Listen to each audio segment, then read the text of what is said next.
Semi-final को जीवा परे रोहित बाइन को खोला चैलेंज देइछंती न्यूजीलैंड कैप्टेन मिचेल सटनर। आसंता काली खेला जाइतिबा न्यूजीलैंड वर्सेस बांग्लादेश मैच रे न्यूजीलैंड बांग्लादेश को 5 विकेट रे हराइछि।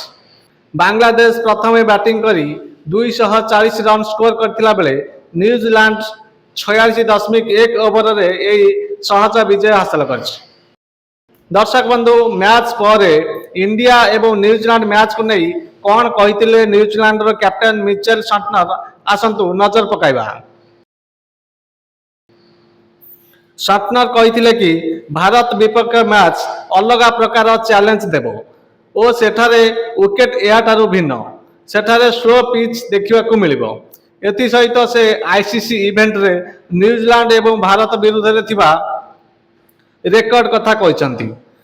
दर्शक बंधु आसतु जानिबा आईसीसी इवेंट रे भारत एवं न्यूजीलैंड कौन रही रेकर्ड।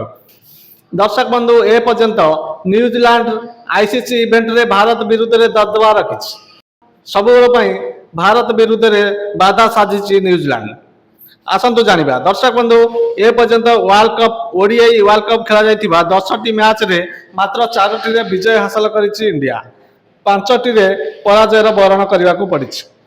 सेहीपरि चैंपियंस ट्रॉफी उपर देखा तो मात्र गोटे मैच खेल होती इंडिया को हार सामना करने को पड़ी। न्यूजीलैंड गोटे जीति। से T20 वर्ल्ड कप उपर नजर पकाइबा तो जो ए पर्यंत 3टी मैच खेल जाइछि जो इंडिया को गोटे भी मैच विजय हासिल कर पारनी। 3टी जाक मैच रे न्यूजीलैंड जीति।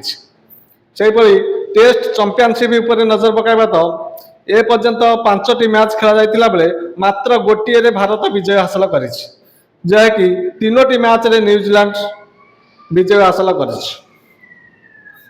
दर्शक बंधु ए पर्यंत रेकर्ड देखा गले न्यूजीलैंड अनेक मैच रे भारत को परास्त करिछि। दर्शक बंधु एथर चैंपियन ट्रॉफी रे भारत न्यूजीलैंड को हराई पारिबो कि नहीं कमेंट बॉक्स रे निश्चिंत जणेबे। वीडियो यदि भल लगता है चैनल को लाइक एवं सब्सक्राइब करने।